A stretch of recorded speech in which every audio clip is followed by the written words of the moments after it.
Hello, what nuts, Humpty Dump nuts, and I don't know about this Stanley Cup nuts. It is Friday, June 14th in Canada, Edmonton, Alberta specifically, and this is What Chaos. My name is DJ Bean, joined as always by Pete Blackburn. Hello, he is in Boston, and Sean DePaz also in Boston. Today's podcast brought to you by Bauer Hockey. Head to bauer.com/training to explore the full range of training gear like the digital reactor dangler for stick handling drills or the reactor slide board to help add strength to your stride. Use code FREESHIPWC for free shipping or visit a local Bauer retailer to get started today. Pete, you know why I like Bauer?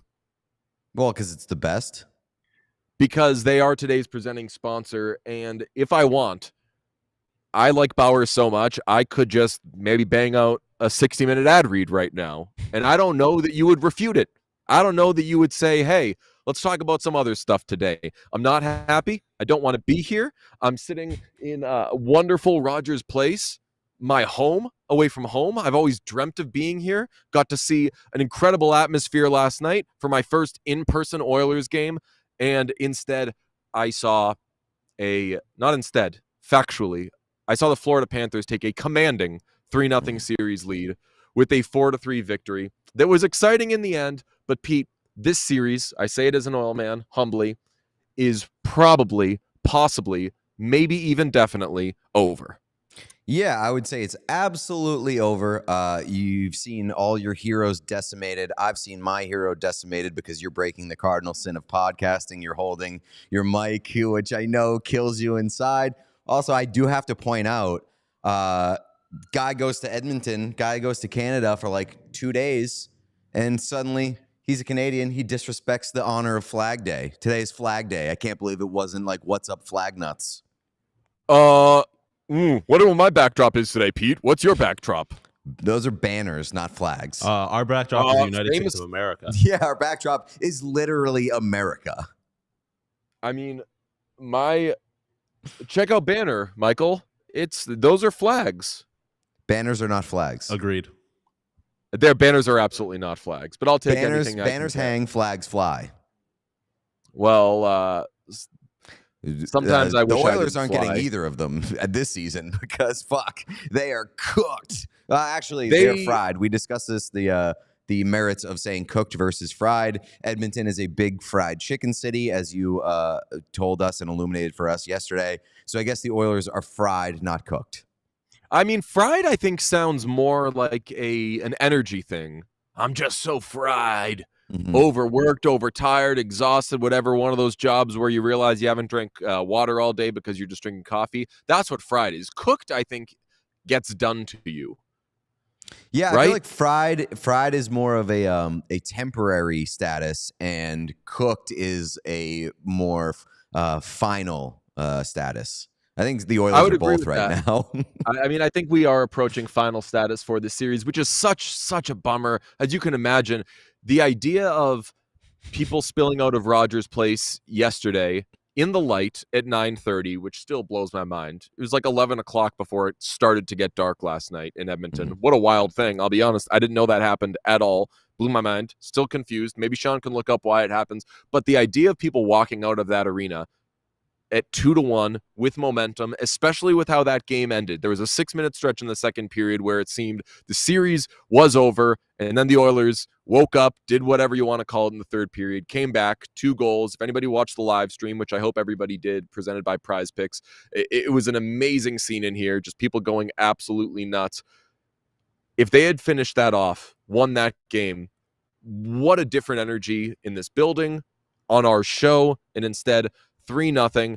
Panthers, you give all the credit in the world, because I think that they've played their game in that they have frustrated the opponent. They have played their game differently, though, than how I saw them play their game through the first 3 rounds of the series. They're just such a good team. They've adjusted so well to a shocking game 1. I think that game 1 is the worst thing that could have happened to the Oilers, quite frankly, because they dominated, and the Panthers were like, you know what? No more middle of the ice, ever. Maybe the Oilers kind of shot their wad a little bit. They should have just lost that game a lot more convincingly. Yeah, my big takeaway last night was that the Panthers have won a game of every variety. And if you told me they'd be up 3-0 in the Stanley Cup final, I'd say, yeah, that's not super surprising. But I am surprised in the way that it's looked. And when I say they've won games of every variety, dominated in game 1, still won. Dominated game 2, still won. And game 3, we were kind of waiting for a game that was more indicative of who both these teams are, a more evenly matched game to feel like the series has finally started. We got that in game 3, and like by all intents and purposes, the Oilers were a better team for a larger portion of the game time-wise than the Panthers were. But the Panthers still absolutely deserve to win that game. Like, I don't care what the deserve to win a meter says, not to disrespect the good name of the deserve to win a meter. Panthers deserve to win that game. And I think the big thing for me is that every mistake that the Oilers make ends up in the back of their own net. And I truly think that especially this time of year, is what separates like the really great teams from the teams that are maybe a rung below on the ladder. You have to take advantage of every opportunity that's given to you. And the Panthers just do it so much more effectively than the Oilers do. Yeah, I mean, that's put pretty well. I mean, and whether it's the turnovers, the bad plays with the puck, whatever it may be, there are more oh no, oh God moments for the Oilers than there are for the Panthers. Even though the Panthers came into this series with us saying like, hey, they don't mind turning the puck over themselves. They just want to be super aggressive. And if they end up stepping up and the puck goes the other way, whatever, who cares? They've got a goalie who's probably got a 50-50 chance of making that save. But I feel like they've just been a little safer and more about like, we're not going to be all over you. We're just not going to let you do shit. And that's got to be the way to beat the Oilers. Make them fucking feel like they're on a treadmill. Make them feel like they're tuckering themselves out. There's so many I was sitting with our friend CP from the Empty Netters podcast, and there was a play late, like midway through the third period. I forget who it was. It was like a 2-on-1-ish type thing, and it was a bad angle shot, and they sent it to the front of the net, and we were both like, no, I think you just have to take a bad angle shot, because if you try to pass, like, it's going to get broken up, and it did. And the Oilers, I think, have needed to adjust to settling for worse chances, and I don't think that they want to. I think they're like, we're the fucking best offensive players in the world. We dictate how this goes, and the Panthers are a frustrating team. Like, I hope we have sufficiently tipped our caps to how they've played. Yes, as an Oil man, I'm very, very frustrated. And how perfectly Oilers is it that in this up and down season, they get to the freaking cup final and then go down in flames spectacularly? That does kind of make sense for the story of this season. But damn, you do have to tip your cap to the Panthers, because they have frustrated okay teams, and they have frustrated great teams. Just in like a general zoomed out scope of things, like it feels like the Panthers are way more comfortable controlling a game in all three zones, and not necessarily all at the same time, but like the Oilers can't control a game in their own end. The only time that we've seen them do that really throughout these playoffs has been that game 6 against Dallas, where they were like, it doesn't matter that we don't have the puck. We're playing a great defensive game, and we've already got what we need to beat you. Like the Panthers, even if they're tied, even if they're losing on the scoreboard, like it feels like they're comfortable like playing in their own end, knowing that if you make one fucking mistake, they're going to capitalize on it. And they know that you're going to make a mistake, and that they're probably going to force you to make a mistake. And even if they don't, going up against the Oilers are very cool shooting themselves in the foot in this series, especially in that second period of game 3. they fucking just shot themselves in the foot repeatedly, and the Panthers took advantage of it every time. And it just feels like there's a comfort level for Florida that they'll let you make a mistake or they'll force you to make a mistake. And either way, they're going to capitalize on it. Yeah, opportunistic team. I mean, I hated the second goal for the Panthers in game 3. Which one was that turnover? I believe that was the Stu Skinner behind the net, kind of misplays it, and then CC gonna CC. We talked about it on the stream a little bit. I think your frustration level was higher with CC. My frustration level was higher with Stu for the double lapse in awareness. A, with how he played the puck, and B, for not adjusting. Should I go play this puck? To the fact that it was Cody Ceci that he was out there with. So frustrating, a lot of mistakes. I would say, though, as we talk about is this series over, and I think that it's not fucking giving up on the team or being a hater to say that no team should be able to beat this Florida Panthers team 4 straight. It has happened before. 2014 Kings last to do it. They came back against the Sharks, and I'll tell you what, a lot of teams have come back from down 3-0 and just forced the game 7 and lost in game 7. And that's why I'll say, as an Oilers fan, I don't need the Oilers to win 4 games in a row. I need the Oilers to win 3 games in a row. And then if they don't win that 4th game, I'm going to fucking light myself on fire, because I really need them to win 4 games in a row. And that's just kind of where I stand on the whole comeback thing. How do you feel? I mean, I would like to see the Oilers put up a fight to debunk the fraudulent claims. Like, and I don't believe that the Oilers are fraudulent. Like, I just think that the Panthers are a significantly better team. And I find myself pushing back on a lot of the narratives that are seemingly being pushed by lazier take artists or whatever. Like, the Oilers aren't fraudulent.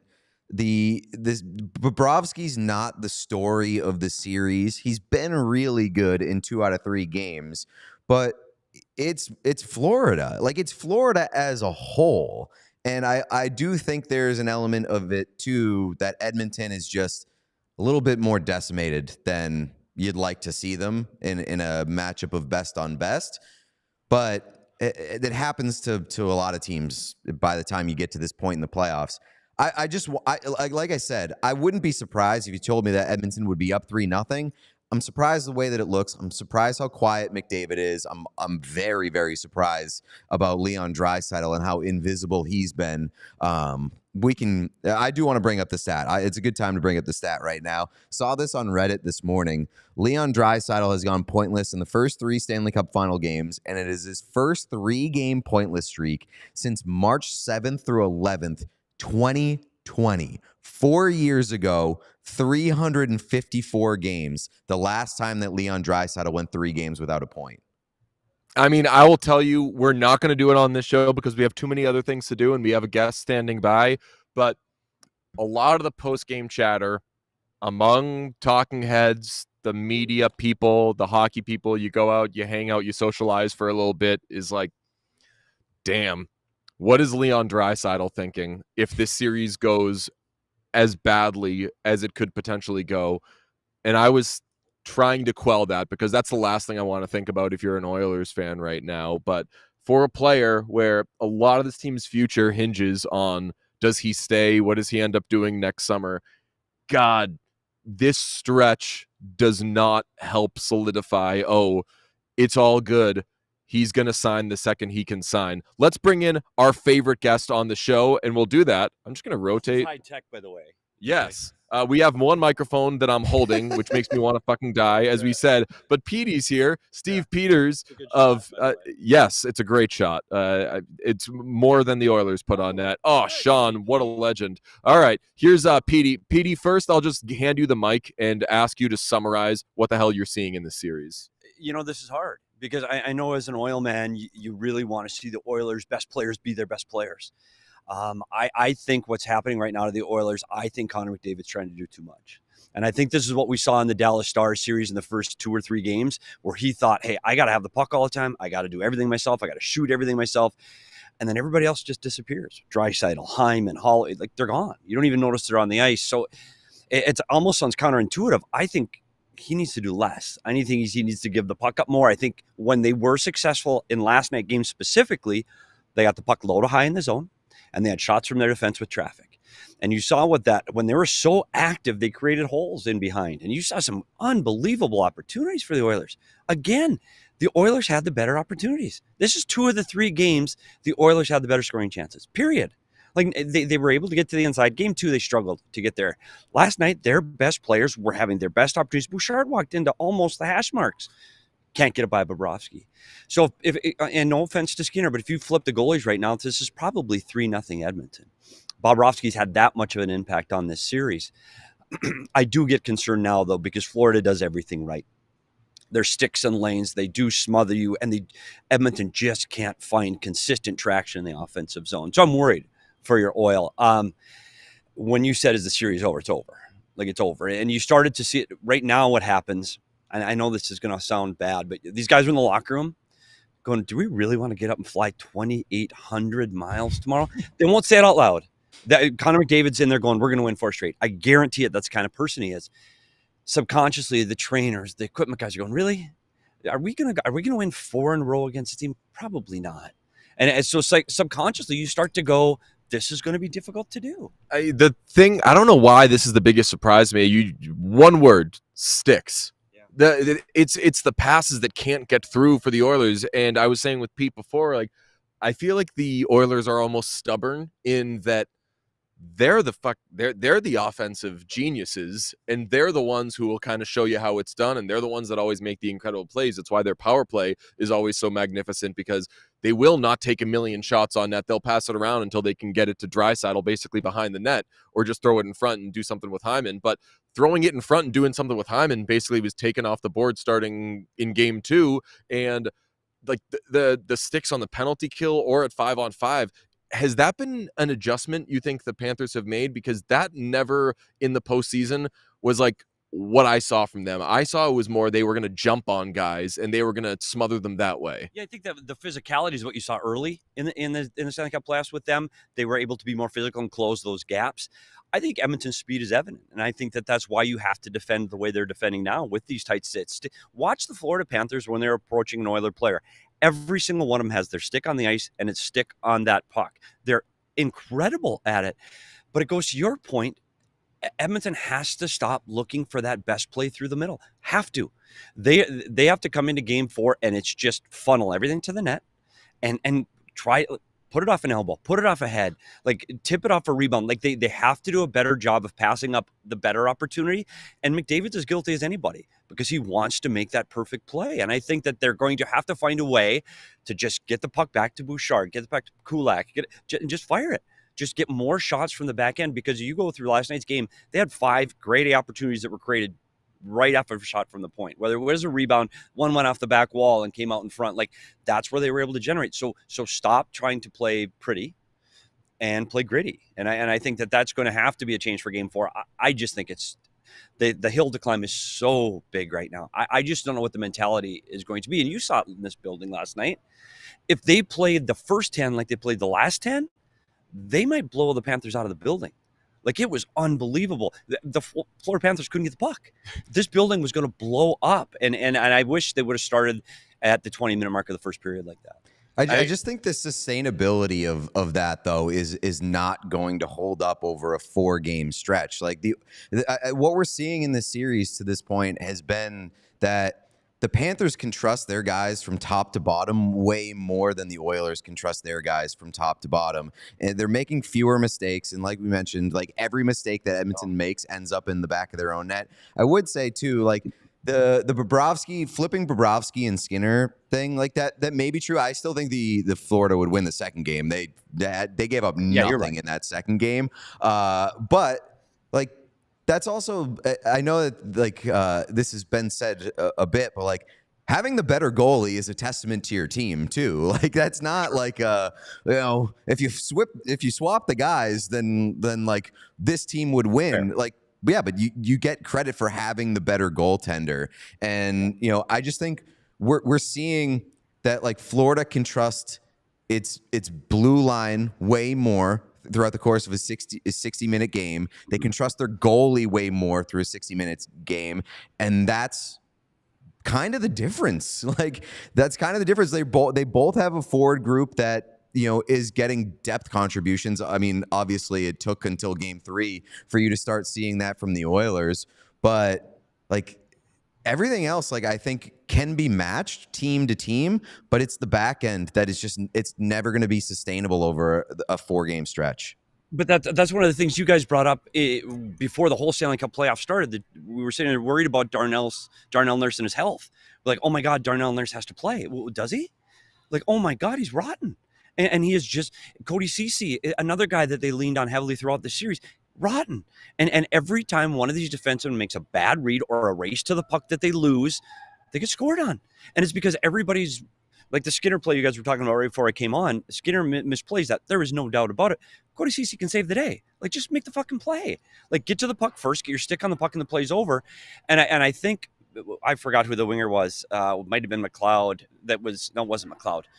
Anyway, the winger went to the breakout option along the wall, which is what left the front of the net open for Tarasenko, because that winger was relying on his defenseman to make a play. And like you said, Pete, Florida counts on their guys to do the right thing all the time. And if you don't do it, you give up opportunities. It does, but Edmonton's opportunities, when they screw up, it's ending up in the back of the net. Their defense have been poor. Like, their rush reads are poor. Their ability to break out of the zone is poor. Their plays in front of the net are poor. If not for one or two mistakes, again, last night, Oil can win that game. One or two mistakes. And like you mentioned the McDavid point earlier, like, if you're trying to make up for the deficiencies of the guys next to you on the ice, it just disrupts the rhythm of an entire team system. And then you find yourself just like completely discombobulated. Whereas, like, if you trust the system and you trust every guy that you share the ice with, you just stick to it and you feel that confidence and you feel that comfortability that maintains regardless of what's going on around you. And like, that's just what I'm pulling from Florida, is that no matter what's going on around them, they trust everybody that they throw out there, and they're able to stick to a game and stick to a system, and that's the sustainability. Yep. And you hit it on the head, because they're going to play the same way. If they're down 2-0, if they're up 4-1, Florida plays the exact same way all the time. And I talked to one of the guys on their coaching staff, and I said, well, you've got to face McDavid and Draisaitl. You're facing more speed. Are you going to change that? Are you going to loosen up your gaps in the neutral zone so you don't let them be behind you? And he said, we play one way. That's it. Like, we're not changing. This is how we play. Talk to OEL. This is how we play. We're gonna make mistakes because we're too aggressive, just like you said, but we're not changing. And that's why when you look at this, I just don't see any way that the Edmonton Oilers could beat this team 4 times in a row. This team doesn't lose 4 games straight. I mean, well, think of game 2. Yeah, game 2. Oilers score. They don't change the way they play during the game even. Like, Oilers take a 1-0 lead. That should put a team in an advantageous position, but the Panthers seem almost like a team that is just going to fucking wait you out, because, and especially against this team. I want to ask you, I mean, you've poured through God knows how much video in your time. Can you tell when players are afraid to make a mistake? And are there players right now on Edmonton, I mean, mentioned Nurse, Ceci, guys like that, who are probably playing a little scared out there? I don't know if it's scared. You don't want to make a mistake in this setting. There's no question about that. And what that does, those nerves and that anxiety, you tighten up. And when you tighten up, your feet don't move right. Your stick doesn't move right. I think that's what we're seeing with Ceci. I think Nurse is almost going the other way. I think Nurse is trying so hard to be aggressive and be quick on pucks that he's overplaying things. That goal last night that got in behind him, where he turned it over to Tkachuk, he just attacks. Well, the better place, stand still, just calm down, just protect the front of the net. But he's trying to cover up one mistake with another. He's just doing too much. And he's just got to sit back and defend. And Darnell Nurse is a good player. He really is. And this is not what we saw from Darnell Nurse throughout the regular season. But that's a huge problem. The one player, too, that I'm really concerned about is Leon Draisaitl. Last night was the first time I felt on the power play he was getting his opportunities in his shot area from that goal line. He had 3 shots. And I thought, most nights he's going to score one of those. But there are so many times 5-on-5, I don't see him. And I don't know if he's lost a step. I don't know if he's hurt. And that very well could be at this time of the season. That's maybe what he's playing like. He's playing slow. He did. I mean, you remember game 1 of the Vancouver series, he ended up missing like basically the second half of that game. And then we didn't really hear about it Yeah. again. There was people were sick on the team at that point, so maybe it was something like that. But yeah, maybe it's a health thing. Also, another thing, not to make excuses for him, because he is one of the best players in the world, so he should be producing. His line mates have been different from game to game. You got Corey Perry, or you got Kane, or you got like whatever. He hasn't had the running partners that he usually has. So what do you think of that? You're an oil man. Like one shift he's out there with McDavid, the next shift, like it's not game to game, it's shift to shift. How do you build that consistency? And that's when we talk about Knoblauch. He pushes the panic button so quickly to get 97 and 29 together. It's just like, it's like, oh shit, there was a bad shift. Let's get him out together again. Which surprised me, because that was not his thing when he came in. He was like, I have a team with depth, and they added more depth when they added Adam Henrique. And Pete, you remember the video that we made when they added Adam Henrique? We were like, no matter what happens the rest of the trade deadline, the Oilers are in a position where they can play Ryan Nugent-Hopkins, Leon Draisaitl, or Adam Henrique at first line left wing, second line left wing, second line center, third line center. They're like, they have so many options with what they can do. And the most important part of that is you don't have to, at the first sign of trouble, go McDavid, Draisaitl, here we go. I've loved that he has done that after special teams. I think that that's been great, whether the other team's tired, whether the other team is trying to just adjust back to 5-on-5 play. I think it's been smart there. I'm wondering if he's just going to come out of the gate in game 4 and say, fuck it. If we're going down, we're going to go down swinging as hard as we can. But the idea of this series ending without goals, plural, from Connor McDavid and Leon Draisaitl, when they entered this round, like, and again, this is why you tip your cap to the Panthers. They didn't enter They didn't enter this round outperforming everybody. They entered this round outperforming like the playoffs historically. Connor McDavid entered this series with, I forget how many more points, but way more points than last year's point leader had for the entire playoffs in Jack Eichel. So they were doing historic stuff and have crawled to an absolute halt. We were saying last night, Pete, they don't ask how, they ask how many. The Oilers at this point have to answer how many with 4. And it's from Ryan McLeod, who, by the way, shout out Ryan McLeod, legacy moment on that next shift. He could. I hate that. Best save of the series. Yes, after the game, I'm screaming about, God, if only Ryan McLeod could have buried that second goal. What are we talking about? You said before the series, I love in the Stanley Cup final, we get to find out who's that guy. And who's that guy been? It's fucking Evan Rodriguez. But the Oilers are in a position where it could be Ryan McLeod. It could be, God, it could have been Connor Brown in the first period of that game. So many what ifs. And as you said, 2 games where the Oilers can come out of this saying, like, we could have won this, but it doesn't matter. They don't ask how, they ask how many. Peter, you have FOMO right now? Pete, do you have FOMO? Yeah, a little bit. We're in oil country. I definitely didn't last night, I'll tell you that. That's the vibe there, traveling to Edmonton to see that game play out last night, was fucking, I was glad I was here. I was asked this question this morning off of like the McDavid thing, like how would it affect McDavid's legacy? And obviously it's an impossible question to answer right now. But like, how does it impact McDavid's legacy if he like is super quiet and they get swept in the final? And it just like, it got me thinking, like, and not to be this guy, but like Gretzky got fucking swept in his first final against the Islanders, had 0 goals, and was going up against one of the best defensive players in the entire NHL with Brian Trottier. I don't know how to pronounce his last name, but like going up against one of the best defensive players in the entire NHL, and McDavid's in like the exact fucking same situation. And not saying that he's Gretzky, not saying that the Oilers beyond this team will be the Oilers of the 80s, but the parallels are kind of stunning. McDavid to LA confirmed. I got you. Correct, yes. To Utah. And if he goes to Utah, I quit. He does the same thing that Gretzky says. He says, okay, fine, I'll do it, but I got to bring my boys with me. And so we'll find out this summer with the Draisaitl for Dubois straight up trade. No money retained. And then go from But here's here's the thing I've always wondered. So people are talking a lot about his legacy and he has to win a cup. Hockey is not fucking basketball. Basketball, you can have one player, you can have 2. If you have 2 of the best players in the league on a basketball team, you're going to win. Period.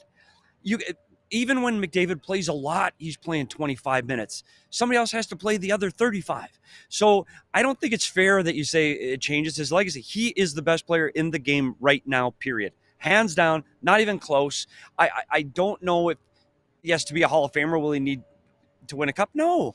Connor McDavid's But a it Hall of also Famer, speaks period. to it does also speak to how fucking good Barkov is, and I don't think that there's going to be any uttering of the word underrated from this point on about Sasha Barkov. Like, it's if you're not there yet, you haven't been paying attention for years at this point. But like, even if you are a on the fence fan, you watch this final, you know how important he is to that team, not only in this series but throughout the entirety and the totality of these playoffs, going up against top talent in every single round.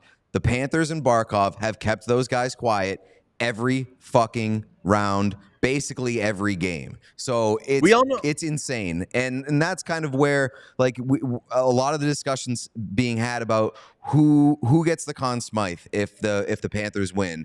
And right now the odds have shifted heavily in Bobrovsky's favor. He's minus 400, Barkov's plus 440. I think that gap is way too big because, and I know that there's a lot of recency bias when it comes to the Conn Smythe, and Bobrovsky's been awesome in 2 of the 3 games, but totality-wise, Barkov's been the dude the entire time, and the award is about the MVP of the playoffs, not the Stanley Cup final. For the record, famously, JSG Garrett Barkov when they lost. Sorry, Sean. Plus 400 still to win Conn Smythe. Yeah. You got him last night, plus 400? I mean, his odds are longer today. Really? Plus 440. Oh, my God. That's what I'm saying. Like, it is strongly shifted in Bobrovsky's favor. It should be Barkov in my mind. I mean, let's be real. He's also, plus, haven't even mentioned, he's more than a point per game right now throughout the playoffs. I don't have Bobrovsky as being a top 2 player for the Panthers this postseason. I think that Barkov's probably been their best player. My favorite guy. Yeah, and your guy Forsling. Gustav Forsling. Gustav Forsling has been like Gustav Forsling has garnered himself Norris votes in the coming years for sure. But like Sasha Barkov, legitimately, we all know how this works. Sasha Barkov has the 2028 Selke tied up right now.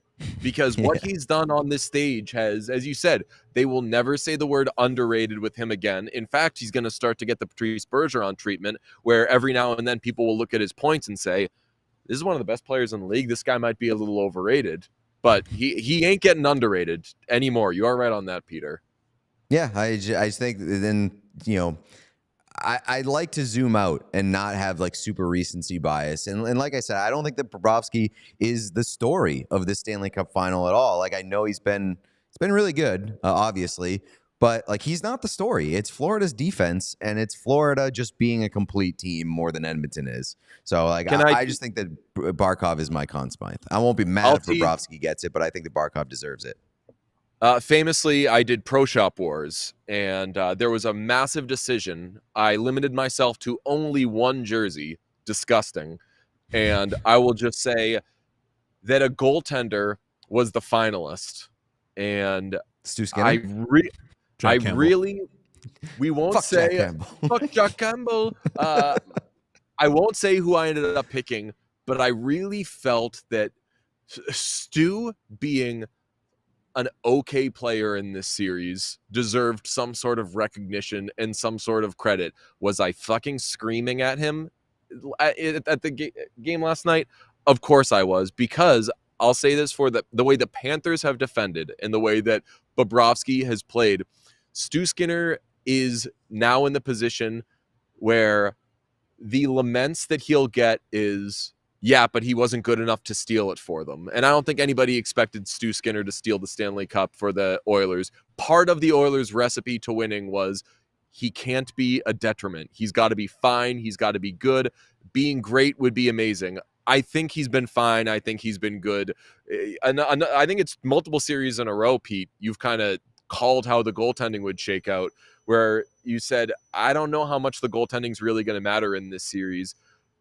While I agree that if you flipped, like if you got the Bob performance from game 1 out of Stu at some point, the Oilers would have a win here.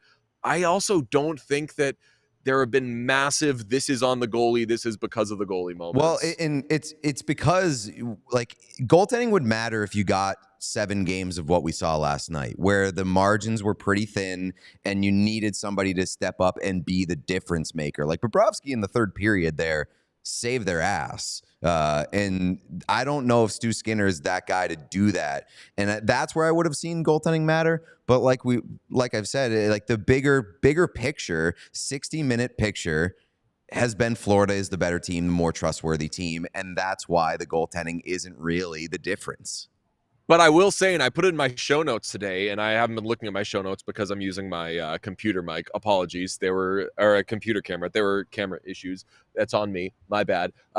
Do the Oilers think, though, coming out of this, like, hey, we've shown that we can get to him. He's human. We scored multiple goals in a period against him. Who does that? Unbelievable. Or do the Panthers, I know how the Panthers think. They're like, this is fun. We fucking have these guys, right? Like, we won. It's over. They're just not going to beat us 4 times in a row. But can the Oilers, specifically the guys who are supposed to score, think like, all right, well, like Warren Fogle, shout out my UNH Oil man, has shown that he can beat them. And fucking like Ryan McLeod, like guys are showing. Matthias Ekholm fired a shot directly at Sergei Bobrovsky in game 2, and it got through him. That was one of 2 very good high danger. It wasn't even a high danger chance. It was one of 2 rush opportunities that the Oilers had in game 2. From what you saw in game 2, Sergei Bobrovsky was not that good, but you just didn't have a big enough sample to prove that he wasn't good enough to win the game. That's it. So it's opportunity and it's shot selection more than it is you're getting, it's my least favorite fucking term in hockey, goalied. Yeah, it's funny, though, because you look at all of the goals, and that Ekholm goal is a great example. That wasn't a perfect shot. It wasn't a perfect shot. Oh, my God, McDavid 1-10. It was a shitty shot from the top of the circle. He's got to make that save. That's the worst goal of the series. And we're sitting there like, well, maybe the one last night was Skinner playing behind the net, but like with a goalie in the crease, that is the worst goal of the series for sure. No, it is. And if Skinner gives that one up, in game 2 as the first shot of the game, we're carving him. There's no, Skinner stinks. He's back to his old ways. Skinner, that was a bad goal because he mishandled the play and he couldn't quite get back to where he wanted to get in position. But there hasn't been that bad goal that bounced off his ankle, the Robertson goal where he should have just stand up. Like those goals aren't happening to him. You're right. Skinner has not been a problem at all. And matter of fact, if you go to some of these teams in this league right now, Colorado Avalanche, if they would have him in the net, they might still be playing. Like he's been so much better. He was crucified because he gave up 2 or 3 bad goals in the first 5 or 6 games. Since then, this is not a problem. The Edmonton Oilers should be able to win games with good goaltending, and I'm saying he's better than good. So it's your best players have to be your best players thing, and that's where we say it every day now, Pete. Thank God FS1 does not cover hockey, because the Skip Baylesses and everything, they would just be doing hours and hours and hours about McDavid and Draisaitl and what do they really do and legacy talk and everything. And I hate all that shit. And quite frankly, I guess my only point there is I fear a summer of hearing that, not from FS1 and Skip Bayless and people like that, but I fear that being sprayed onto the Oilers just by the hockey community. But this team might never get back here again, though, too, right? Like this, to get here is fucking hard. And this Oiler team, I think they'll tinker a little bit. They'll pull in some bottom 6 scoring. I think they'll get a better defenseman over the summer. Their goaltending is fine. They might not get another kick at this can. Like this is going to be getting through the Western Conference a year from now. And that's the disappointing part for me as an Oiler fan, which I am not, by the way. But for an Oiler fan, we'll get there. I'm getting better. But is that those players needed to be better. 100% right. Because the gaps are getting filled in by Fogle and McLeod. So if McDavid and Draisaitl are McDavid and Draisaitl, and you're getting that support from underneath, now you're getting Nazem Kadri helping McKinnon and Landeskog. Now you're winning a cup. And you've got the bottom guys. That was what we thought the problem was going to be. They can't get that secondary scoring. And we saw that in previous series where like Dylan Holloway, Philip Broberg, like all these guys come in and we're saying, this is the team that wasn't supposed to have the depth. Yeah, they do have the depth, but fuck, it ain't depth when everybody isn't doing it. Yeah, I mean, Pete I Darling, think, would I you? think generally speaking, when you're talking about the offseason and like roster construction for the Oilers, I think you have to look at yourself and say you can win as a great team with a good goalie, and you can win as a good team with a great goalie, but you can't win a Stanley Cup as a good team with a good goalie. So they either have to get fucking great in where they're missing their pieces on the blue line, or you have to upgrade Stu Skinner and get somebody who's like capable of taking over. And I don't know which direction they go, but they obviously have holes to plug. All right, we're going to get to some of the fallout of this game and some of the things said after the game, some of the things said about, let's say, the ESPN broadcast. You can guess what it is. What? But I might have to skip that I was going segment. to say we should let Petey shit. go before we get to the ESPN God. segment. Yeah, Pete, I'll let you go on that note. I'll send them, We send did- that, skip it to the producers over there and say, hey, look at PD on today's show. But We you can't walked hear up. Pete. You know what? You're hogging You're the the mic. best. Yes. Thanks, guys. Appreciate it. You're the best.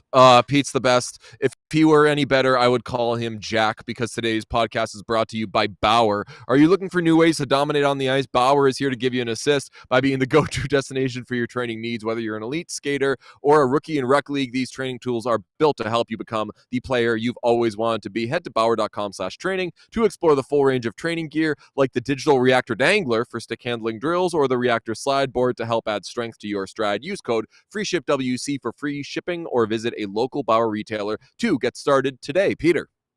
Today's show is also brought to you by our friends at Prize Picks. They sponsored our live stream last night, me and Ryan Lambert. We didn't 10X. We haven't 10X'd in a while, I'll be honest. We tried a 19.5X. Didn't work out great for us, but we still love our friends at Prize Picks. And if you're asking, hey, what is Prize Picks? Prize Picks is America's #1 fantasy sports app with more than 5 million members. It's the most fun and exciting way to get in on the action while you watch your favorite sports players and sports teams. You pick more or you pick less on 2 or more player stats for a shot to win up to 100x on your cash. We love doing our best to 10x. Like I said, it's not always great. We're not always great at it, but it's always a great time, and that's what's really important. So if you want to download the app today, use code WhatChaos for a first deposit match up to $100. That's code WhatChaos for a first deposit match up to $100 on Prize Picks, where you pick more, pick less. It's that easy. Okay, I'm just glancing at the chat right now, and I'm seeing some anger that I was calling Peter. I'm assuming that is a joke. No, somebody in the Steve chat was Peters. calling him Peter, and they were like, "That's not his fucking name." I don't think they were. Oh, I don't so- think this was directed at you. It's not I always think about that everything. You, Deej. You know what's crazy though? If you think about it, like most things are about me. How does that work? You live Isn't in that your own crazy? world. No, I mean we all live in it, but like how weird is it that most fucking things are about me? I think about that all the time. I'm like, what's it like being other people when shit isn't about them? Do they just think about me? I don't know. I think about Chris Knoblauch and how Oh yeah, let's get to this quote, please. I was talking to a prominent Oilers fan last night. We were just talking about the different energy off of Jay Woodcroft and Chris Knoblauch, and there has been no greater fucking hard luck loser this year than Jay Woodcroft, who has basically lost his job because he kind of looks and seems like Jay Woodcroft. They just needed somebody who looked different and had a different vibe and tone and tenor about them. I think that we all love the way that Chris Knoblauch carries himself, but he wins the Rod Brindamore Award for the "What the fuck did you just say" about getting swept by the Florida Panthers award. Sean, if you wouldn't mind firing it up for us. Chris, it's a deep hole. How do you keep the belief alive? And are you more psychologist than coach over the next 48 hours? I don't think there's much to be said, or I think there's a lot of belief. You look at our season this year, and we've had 2 8-game winning streaks. We've had a 16-game winning streak. When things go well, we can really turn it up. And I think we've showed that we can beat this team. I think there's a lot of belief in that. It's not like we're getting outplayed and we're just that team's better than us. I don't think there's any anything that I need to say to the team and convince them otherwise. I think everyone in that dressing room feels the same way I do. As we can string together a lot of wins. We've shown it. Obviously, the stakes are a little bit higher. We're playing a better team than we would in the regular season. But I don't think there's any doubt in our room. Yeah. Okay, So I mean, we had this discussion yesterday on the live stream about the term cope and how people throw it around like it's woke, and just that it's just pejorative. Pejorative. Yes, right. Also, yeah, there you go. Thank you. You were like poking in from the side of your frame like you're Chris Hansen, that meme. But yeah, like people throw around the term cope when they're just like they're happy to see somebody upset, but like it's not used correct when somebody's actually trying to cope with something. You can use the term cope there for Chris Knoblauch because what the fuck are you talking about, my guy? Like, from what you've seen in this series, take away the fact that it is 3-0, that you've seen that you can beat this team. I objectively disagree. You're down 3-0 in the series. You're 0-5 against the Florida Panthers this entire season. And to the point that I made at the top of the show, you've lost in every way. No matter what your team plays like, from what you've seen in this series, it always ends with them losing to the Florida Panthers. So what are you talking about? It was an outrageous quote, but it would have been my favorite quote in the world if he had only changed one word. And it would have been correct. If he had said, I think we've proven and shown that we should beat this team. We should beat this team. Can beat, can is tough because you just haven't done it.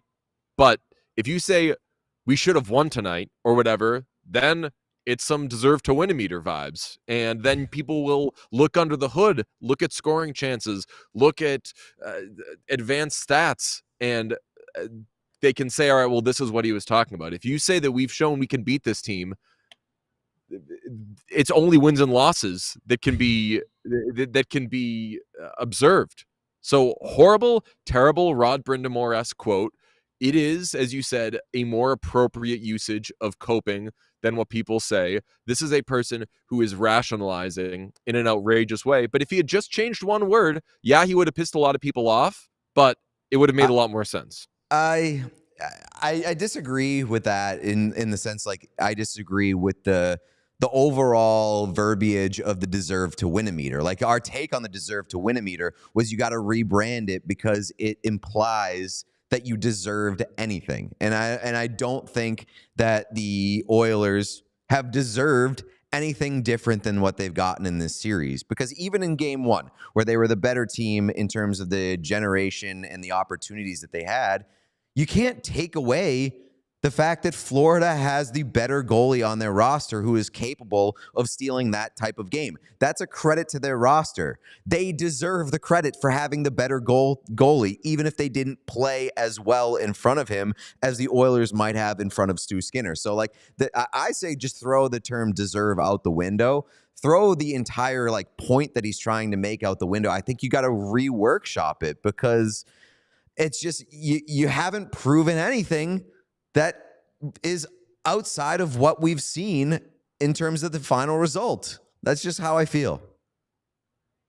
You know what they gotta fucking do? They gotta fucking win a game, man. Yeah, they need to win a game. They gotta win 4 of them, but they gotta win at least 1 to be able to start throwing that shit out there where you're like, when you look at the bigger picture, like, we've proven, you haven't proven anything. You haven't proven a goddamn thing. You've only proven that you're less trustworthy than the Florida Panthers. They've got to win a game so fucking badly. And I joked before that I only need them to win 3 in a row and then win the 4th one. But truly, getting swept here, obviously such a bad look. And it will get more overused stupid words like merchants getting thrown out there. So just to fucking avoid that, win 1 game.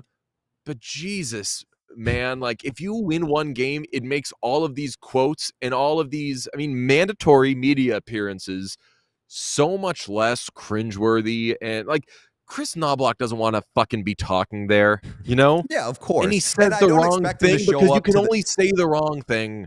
I don't expect him to show up to the microphone and like dump on his team. Like at where he hit the spot that he's in, he has to do his job, which is inspiring some faith in his group. And even if he doesn't fully believe the things that he's saying, he can't come off like he's abandoning his child or like completely lost faith in his group, because they do still have to lose one more game. We all think that they're going to, but they have to believe that they're not going to lose another one. Yeah, Sean, haven't been able to hear from you much. Apologies. I'm wondering your thoughts on this because you've really had your finger on the pulse of the press conference behavior this postseason.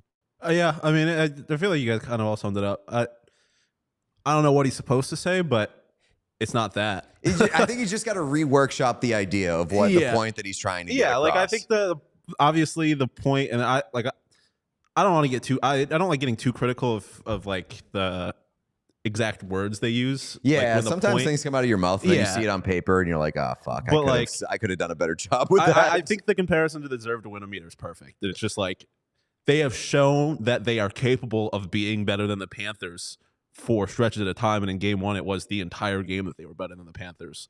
But to say that you've proven anything, like Pete says, like you haven't proven a damn thing because you haven't actually done it. So I understand the point he's making, and similar to Paul Maurice, obviously very different, but I think at this stage, anything you're doing at the press conference is for your team and for nobody else. I'm also not putting a ton of blame overall at like the altar of Chris Knoblauch in this series. Do I think that he's been outcoached? Yeah, and I do think there's been proven a fallacy in the idea that he can't do anything wrong, but the things that he is trying to switch up like aren't killing the Oilers outside of the Nurse Cece pairing in game one, which we all could have fucking seen coming from a mile away. That was stupidity that is irredeemable. But I don't think that like he's struck out on a lot of stuff in this series. It's just not going his way. And I'll also walk back the point I made on Draisaitl's line mates too, of like he never has the same guys and it's always changing and everything. It's always been changing, and Leon Draisaitl can play with a couple of bozos endearing. He played with bozos late in the Dallas series, and it didn't matter because he's Leon Draisaitl. So you can put on Chris Knoblauch hey, are you putting your best players in the best position to succeed, or are you maybe spreading your lineup too thin and too far in the name of depth? If Leon Draisaitl is doing what he normally does with or without good players, we're not having this conversation. Usually you talk about the coaching when a team is losing, and that's where we are right now. I'll side with Sean on you know what, like, what the fuck is he supposed to say? And that's why I go back to my original point of like, I don't think we can overstate they need to fucking win a game. They just need to win a game. Yeah. To restore a drop of order and sanity here, man. I'm not trying to kill him. I hope that wasn't the energy. It was just like when you go down 3-0 and then like the first thing that you see as an Oilers fan is you log onto your fucking Twitter and you see a quote from Chris Knoblauch that's like, we've proven that we can beat this team. I would imagine that so many Oilers fans would want to just fucking throw their phone into the middle of a highway. Can I just say something? The last time we heard Chris Knoblauch behind a mic, really, he was shitting on the Buffalo Bills, and now they're about to have lost 4 straight championship games. So, oh shit! Just you better win a goddamn game, or all of a sudden 716 area codes are going to be blowing your shit up. It's a great point. Trust me, I've been thinking about it all series. All series. I was waiting until they got has here. Just been stewing in the corner, waiting to unleash this. I've been workshopping the tweet for 12 hours now. At this point, they just got a little more. No, motherfucker, that's the real. The real is our reaction to the Chris Knoblauch thing. Then they got to win a game, and then hey, just saying. And that's you were the victory cigar at the end of a pretty strong reel. They have to win. They have to lose. You know it, man. If they win one game, it doesn't hit as hard. No Oh, no pun intended, but that was a great kicker on the point. That was it. That Okay, was Chris it. Knoblauch. If you're a content man, you know that's not a tweet, man. That's too good. You sounded too good saying it. You fucked yourself. You can't tweet it. You're gonna get some Instagram followers off that, but you're not getting a fucking single Twitter like off Maybe it. I should start posting we on do Instagram. have to get to the discussion about ESPN because I think Our friend just walked away, so okay. Do They it. have officially put the nail in their own coffin. They hammered their own nail into their own coffin last night with Game 3. That was an irredeemable and inexcusable broadcast from ESPN. is that right? I mean, I didn't hear a word of it. I was famously broadcasting it until I was told that I'm not allowed to do that. But I mean, I didn't hear word one. I saw the desk, which it looks like is getting smaller by the day. I do kind of like that. the oh desk, my God. The desk either got claimed to customs or they set the same budget for the desk both in Florida and in Edmonton, and they had two separate purchases, and they forgot to adjust for Canadian money in Edmonton, so they had to buy a desk for like $40 from IKEA. But that desk is outrageous. And Also, I will and defend problematic. ESPN slightly. Because at one point they showed a shot kind of like from the ice perspective to their backs, and the area that they're in, there's like no room. Like the camera. No, it was the opposite. Mm-mm. They showed like the view from the back, and they had plenty of room. So I was talking more about like the depth from where they are to the wall where like the camera is not that far. So there's not a whole lot of room for a camera to get moved back and get a wider shot, is what it looked like to me. So even Also- still, like even if that's the case, even if they You have need to a work slightly with the nicer angle desk. or whatever, that desk Yeah, is you like need- from IKEA. I mean, if you're gonna put a fourth person behind the desk, you at least got to make sure it's wide enough to cover all four people. well, Yeah, that's why it's problematic. That's why it's problematic. They literally, probably because the desk is so small, they literally will not give a woman a seat at the table because they are only accommodating like PK. You got to get up, bud. Yeah, Get mad yeah. at the desk people. Someone's got to get like Lee. I'm not making Messier get up. That he's at home. But you gotta. I don't know, like curve the group or something. No. Go back. That Go back desk to is so the small that you're Kaplan being shot. Like they look like problematic. they think that Emily Kaplan has cooties. Has cooties? Yes. It's not even that like she doesn't fit at the desk. It is the spacing between the three gentlemen and then like double that space and then Emily Kaplan, who is sitting like off the desk. I just Hashtag don't Hashtag understand. justice failed Exactly. big time Emily. there. Like, who was not looking at through the camera and being like, "Oh, it's fine," Some producer That is the failed worst shot in big the world. time. because it's also That like is the shot- table's not Go centered to my in the shot. shot either. It's all bad. Go to my shot. That was just the worst shot we've seen in the last 5 seconds, I know. including what you're seeing right now. My fucking like 2002 MacBook camera 1G 412 kpbs shot is better than that desk. And also, have we looked? I'll do it when we get back. Have we checked to see if that desk is the same one that we have on the set? Because I think it is, just with like a different color top. It does have like that similar cut where it's like the uneven cut, but yeah, it's like the plastic fake wood in a gray color rather than brown natural wood. Hey, don't disrespect our table. Those are real wood. Is it? I think so. No, we're real wood. Yeah. Okay, yeah, It and might that be seems pine. like I particle think it's board like a shit. soft So I think wood. our coffee table here might be nicer That than looks the like a desk that table they they're have. throwing out Yeah, when the series is over. 100%.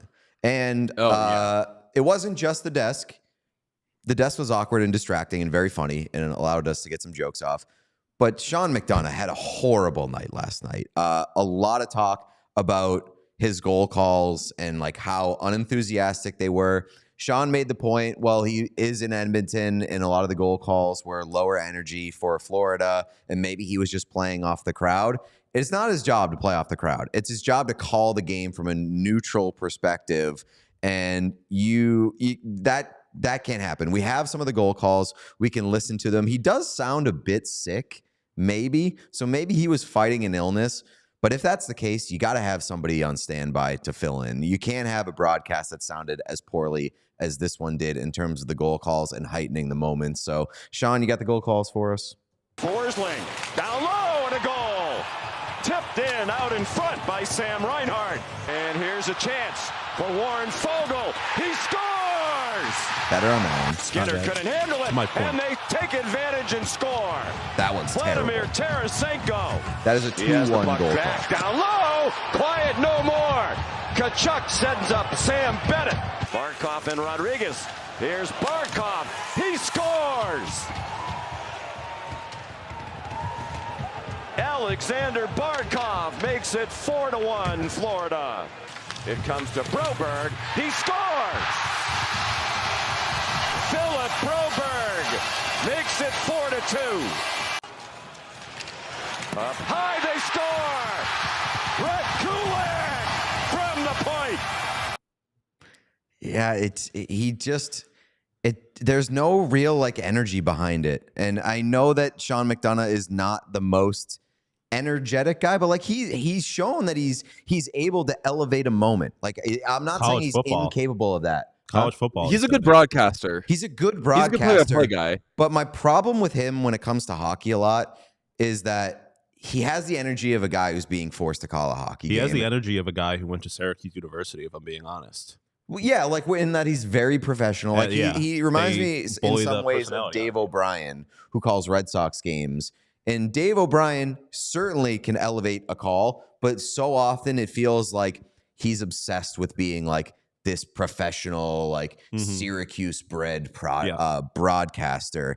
And he gets in his own way, I think. And especially with Sean McDonough in hockey, it does a lot of the times have the energy of a guy who is doing it because he has to or because he's been assigned to do it, rather than a guy who's very passionate about calling the game. And I think that's where the great guys to listen to are separated from the good guys to listen to. I agree. I mean, I just think he's like, someone brought up he has trouble with the snap, like the classic Michigan State fumble of the punt or whatever it was. Like, you could tell that he is like very much in the moment for those. And there's a lot more energy. And I don't know, those were years ago, so I don't know if it's how he's changed over years, and that's just kind of who he's become as a broadcaster, if it really is just the sport. But he's proven that he's capable of being a very good broadcaster. Yeah, I just don't think that he should be ESPN's E A guy. But he should not be their A play-by-play guy. To be fair, like, what part of ESPN has been good outside of like Emily Kaplan?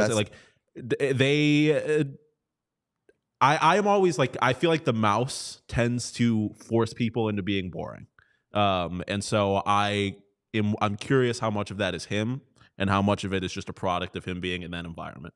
I don't know that a single person, actually, I don't want to criticize people I like. So I just won't finish the thought. I just think that they're, to your point, like, what has ESPN proven that they're awesome at knocking out of the park? It seems like they're very, very satisfied or okay with being okay. Yes. And that stinks. Yeah. I mean, they have some of the classic, like, hey, what's important is that we present as knowing what we're talking about and clean and good. And obviously that is this show's nightmare. We'll never fucking do that. We'll just try to be ourselves. And if we have a smart thought, then you'll get it with the rest of the dumb thoughts. But we're not going to have the particularly awkward, like, right, Pete? Because that's just not how fucking people act in real life. I just think that, like, I hate dumping on media because I know it's a hard job and I know people are put in tough situations sometimes. And so, like, I don't want it to be like personal against Sean McDonough or anything, but I also think that, like, as hockey fans, we should deserve and expect the best quality product that we can be given. And ESPN is certainly capable, resource-wise, of giving us a much better quality product to heighten the experience of the Stanley Cup final than what they've given us so far. And I just don't want to let them off the hook for that because it's good enough. Is and this ESPN's first cup? What Or did they I'll have it say 3 years is- ago? I think it's 2 their years ago. second because I think they had it in the very first year Okay. and then TNT. Because it's their third year of the partnership. I could be wrong. I can't remember. I think they if had it it the first year.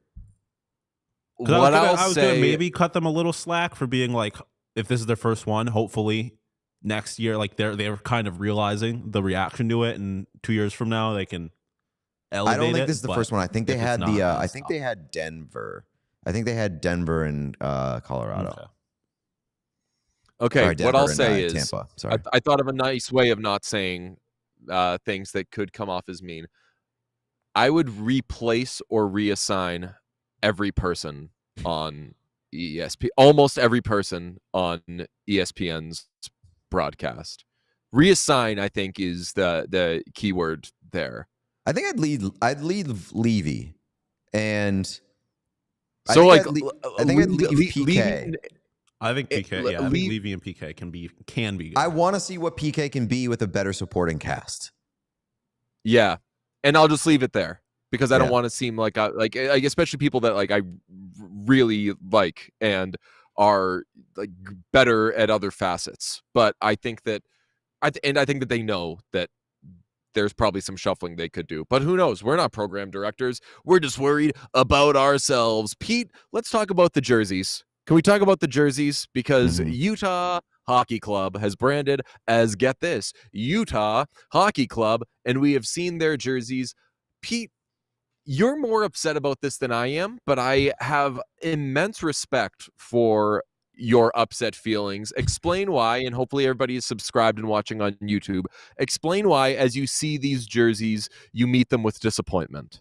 It's more the color scheme than the jerseys because when this came out yesterday, obviously the jerseys are very uninspiring. They're the most like bland jersey design that you could come up with. Like this is the default EASHL jersey design that when you basically do create a team. I like So- that they went vertical or diagonal letters at least, not like a crest. It's but- I mean it's following like the exact Canes Road template here. So Yeah. it's you're not seeing anything that's unique or gives you character, which is it's fine because it's temporary. It's a placeholder. The name is placeholder.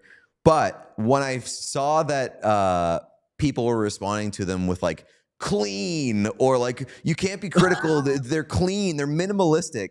Those two words constantly get thrown around for lazy shit. And we don't have to like call it anything other than what it is. It's a lazy, low effort thing, which again is fine for a 1 year temporary thing. I was more disappointed by the color scheme because you're going with another black primary jersey. And while like the colors kind of work with each other there, just do the blue and then make the black the accent. I just think that there's way too many black primary jerseys in the league. I mean, maybe not primary jerseys. gonna There's just say, way too many who? black jerseys. So I did primary jerseys: Bruins, Hurricanes, Kings, Senators, Penguins. Now Utah. The Ducks previously had a black primary jersey. They're going to switch to orange this offseason. But then, so that's 1, 2, 3, 4, 5, 6. That's 6 teams that have a black primary jersey. The fact that Carolina is, I know that they are, but the black jersey shouldn't be their primaries. It shouldn't be, but it is. I know. And alternate black jerseys. Stars, Blackhawks are going to have a black alternate this year. Canucks, Golden Knights, Flames, Sharks, Lightning, Maple Leafs, Sabres, and Devils. That comes out to 17 teams with a black jersey in the NHL. That is literally more than half the league. We are using black jerseys way too much. Well, 30 teams have white jerseys. Well, yeah, but I'm joking. The thing to me is like the quote that you have in our rundown about it being like a catalyst. Like I am just, my whole thing has been like, none of this matters right now. It does now. I don't think it does. Wait, like, so all right, so let's get to the verbiage that Utah used in the release here. This look is aimed to create a look that they hope carries a quote unquote clean, crisp, traditional aesthetic that will, quote, serve as a catalyst for the team's visual identity and set the stage for future branding efforts. So this is not like a one-off. The jersey itself, you can maybe throw it in the trash from a design standpoint, but the colors and the color scheme, like this is setting the stage for what Utah wants moving forward. Yeah, I just think that it still puts them in a position to add to it. Of course. Is why I'm trying to stay. I like these jerseys. I think they look good. I would be a little more. I think I would have a different opinion. Would you ever buy one? Yeah, 100%. I think they look clean. I like the color of them, and I like the Utah. I think Sean just said he would buy a Utah jersey. Sean just said he would buy a Utah jersey. And he said in theory, and then he said for real.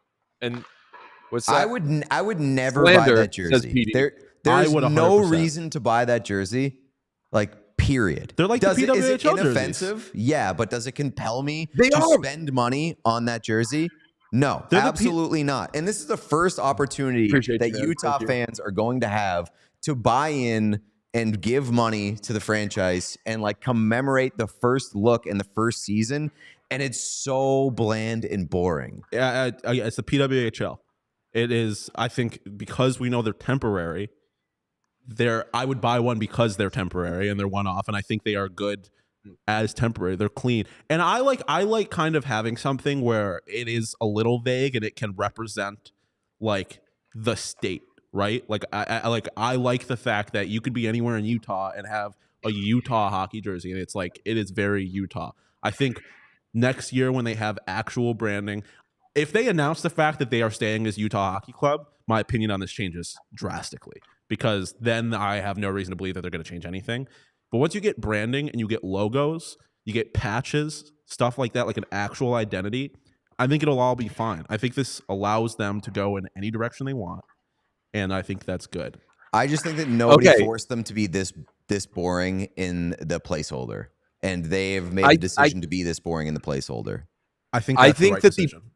The better way to present it is what Sean just said, though, which is we are beginning with a blank slate. Don't use the word clean slate, a blank slate, and we'll start as basic as possible. And then if this is laying the ground, then we will add. If you start with some big, huge thing, then it's too big of a radical turn when you make a change. My main takeaways are that from Sean, and I really like your war on clean because I think that is fair. The word clean is an excuse, basically, but it's like, hey, give me an A because I wrote 3-word answers on the test, but I didn't say anything that was necessarily wrong. I have no imagination, so I'm just going to call this clean and minimalistic. That's my problem with like those terms being thrown out there. And yeah, like I'm not getting super worked up about it because it's not they have a lot of room to grow. They have room to do anything, but my bigger point is like they had no like pressure to be this boring, or they didn't have to be this boring. They chose to, and we can call it what it is. Sure about that? We can call it what it is. It is lazy, it's low effort, and we don't have to pretend like it's good. I don't think that's what it is, though. Like I think saying that it's lazy and low effort is not fair because it was done on purpose. Like they purposefully are trying to keep it as boring as possible. But that's what I'm saying. That's what I'm saying. They are making this decision to make it as boring as possible. But I don't think they're making it out of laziness. People are trying to like brain gymnastics themselves out of just saying that it's horribly boring. A lot of people are by saying it's clean and minimalistic and that they like it. The Rangers jersey is boring. No, it's not. Yes, it is. How is it any different than this? Other than the fact that it's old. Like from a pure design perspective, it's the same thing. But that's also rooted in history. But exactly. So like that's my point, is that it's just like it's not like a bad jersey. It is. Oh yeah, it's fine. inoffensive. And that is the whole point. Like I think framing it as lazy is not fair because I Well, don't no. think it was lazy. It's lazy in the sense that they took the things that have already been established as like classic and traditional in hockey, and they're stealing from that to make a traditional, boring, standard hockey But jersey. that was Generic. their goal, But there's strategy behind it. I hear what Sean's saying though. Like that is the strategy. Their You goal may was be to be as disappointed hockey in and the inoffensive as strategy, but it's the possible. strategy. Yeah. Okay. Yeah. I my whole thing is that you can't. I'm not going to hold judgment against Ryan Smith in this franchise until we have actual branding. I'm not flipping tables or anything. All I'm saying is that they've given us, or me in particular, I guess, zero reason to be excited about the branding potential of this team. I think from the names, from the jerseys, from like the color scheme that I think that they could have done better. I really like the blue. I think the black might be necessary. I don't know. I would have preferred black not be a one of their three primary colors. By the way, the justification, I fucking hate like the language justification of colors when it comes to jersey. The black, by the way, is rock black to represent the darkness of night in the mountains and the volcanic rock of Utah's deserts. Shut the fuck up. It's black, and you chose it because you think black is cool. Yeah, Just say that. Well, I mean, every team has black. Like almost every team has black to some extent. Yeah. So like.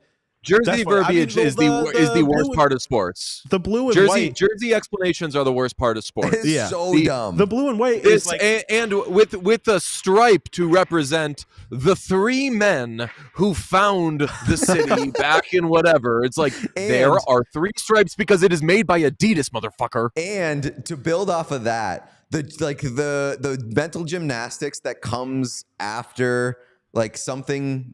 An explanation trying to explain why something is bad, why something bad is good, or why something ugly is actually good because it has meaning behind it. I don't give a fuck. It looks like shit. I love when like the Rangers jerseys they came out with this year, where they're like they have one design feature. Here's 3 different reasons why it makes sense. So like it represents the lights outside of MSG, and it also represents the traffic lights you see in Manhattan. So it's not both of those things. That's not how that works. My thing with the color justification is like. In this particular, the black is funny. The white and first off, you saying salt white, it's fucking snow, buddy. Like it's not. I get that you're Salt Lake City. I think you are always going to be light blue and white because I think of the snow mountains. Like that's all there is to that. Yeah, you're just lying to yourself. All right, Pete, call for a like spike, will ya? Sorry, there's the Oilers are out here really taking it out on the end boards. Are they really? Make sure you. Well, I mean, they're just like shooting pucks against the wall. They're just like getting on the ice, doing what you do when you get on the ice. Like spike into Bauer. It'd be funny though if they were like, we're just so goddamn mad. Yeah, we did. We forgot to get to Bauer rankings before we got out of here. I feel like that would have been segment would have been a great Bauer ranking segment. No, let's hammer a quick Bauer rankings presented by Bauer. Y'all know us. Bauer rankings stonks up on the town of Edmonton. I can't remember if I said it on yesterday's show or what, but I cannot go 3 feet in Edmonton without running into whatnuts. There are so many whatnuts in Edmonton, so much so that I'm like, if all of you are subscribed to our YouTube would have way better numbers. So what's up? What's going on? And I don't get how you could physically see me and know, hey, it's the What Chaos guy, and start talking to me. Granted, at some points this week, I've been wearing What Chaos stuff, so maybe it's just that. But lots of whatnuts in Edmonton. Did not know. I knew that we had listeners in Edmonton, but like it is a very pro What Chaos scene. So shouts out Edmonton. Also, weather in Edmonton, very nice. Distracting that at 10:30 it's still light out, but just overall weather in Boston. It's funny that you mentioned that because the weather in Boston right now is Holy horrendous. It could turn like it's torrential like out of nowhere. Here. I was not prepared for all that. It got like real dark and gloomy outside. Wow. I have one because shout out the Discord. I was put on to some news. Stonks up gay hockey because Hobie Baker was gay. Had no yes. clue. Oh yes. I want to talk about that. Shout out my gay king. Yeah, what's it called? I think this is like an idea that was tossed around for a while, but ESPN 30 for 30, they did a lot of research on it. Apparently he was a gay man. He lived with a guy for like 10 years, and they exchanged like love letters and stuff, and were believed to be romantic. He was briefly engaged to a woman at one point, and then infamously died in a plane accident right before he was supposed to return from Europe after World War I. But Shout out, greatest college hockey. Well, most important college hockey. I gotta say, so I guess I'll say, gay man. Obviously, being closeted in those days was an unimaginable mental anguish that I can't fathom, haven't experienced. But gay love letters must have hit so fucking hard back in the day. Oh, Could you yeah. fucking imagine? Just fucking I know that like love letters were big, but just like writing your love sounds like the most romantic thing in the world because you got to really use your fucking noggin. I had like a pen pal when I was young, and even that shit hit like before texting when you had correspondence long distance and you had to wait to go home to see if you had that letter waiting for you. Getting mail. And for a closeted gay man who can't. Damn. We might lose power. It's crazy. We might lose power. So if that happens, make sure to hit the like button below the video player. No, like as like a closeted gay man, you don't have the outlet to express yourself romantically. So if you have like a pen pal and a gay pen pal as a closeted man, those love letters have to fucking hit crazy. I will say one of the things that ESPN talks about in the thing, or I guess Outsports talked about in the article I read about the ESPN thing. Super hot. Like just like the hottest, like even his teammates were talking about how hot he was. Nice. And also, obviously, like I don't want to undersell how difficult it was to be a gay person at the time. But one of the things they talked about is like he was like pretty like him and his lover were like kind of out there. Like they were like out at events together all the time. Like so it was kind. I don't know that it was necessarily. Oh yeah, they lived together, right? Secret. Yeah, but at the time it was like relatively common for men. They're like roommates. It's still now, like men live together all the time.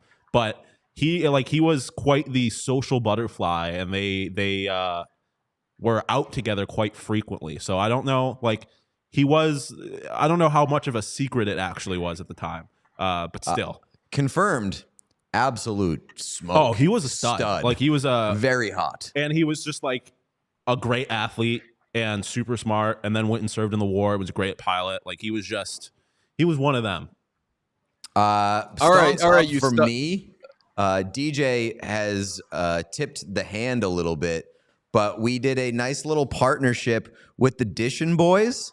From I think it's at Just Dishin for the socials. Yeah. But the Dishin Boys hooked us up with these unbelievable t-shirts.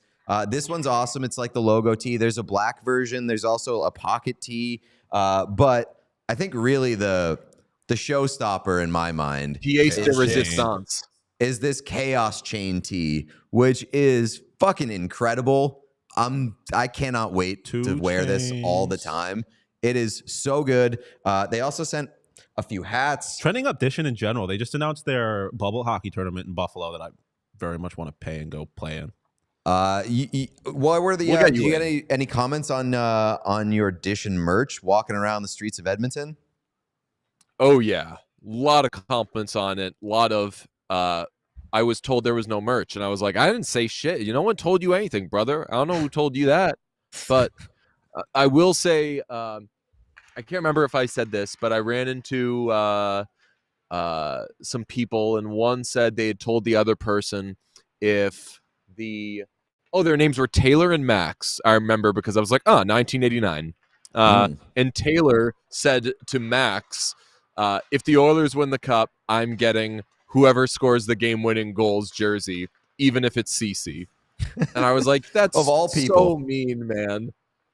I like that strategy in general, being like, I'm buying a jersey and it's whoever scores the most important goal. Oh yeah, damn! It is truly like a monsoon here. Yeah, you are lucking out, buddy. I haven't seen rain like this since literal monsoon season in Arizona.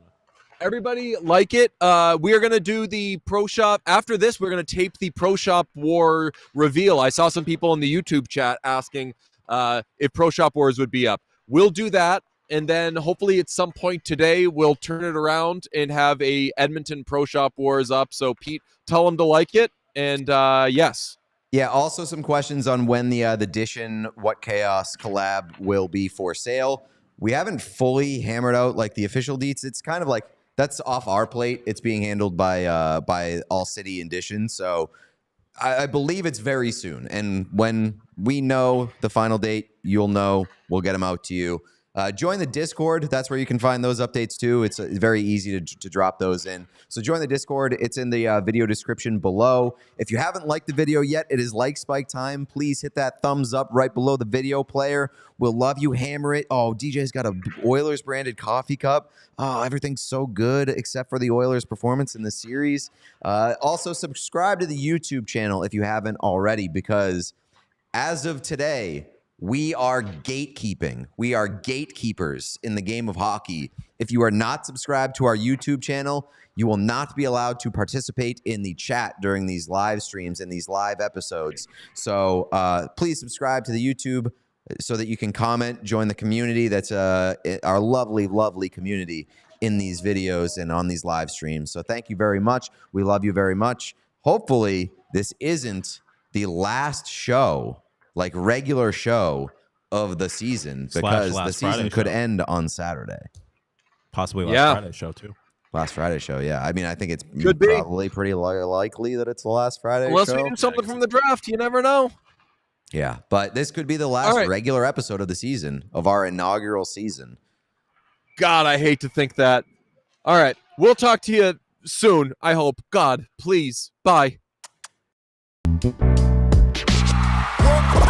We all silly like the mayor.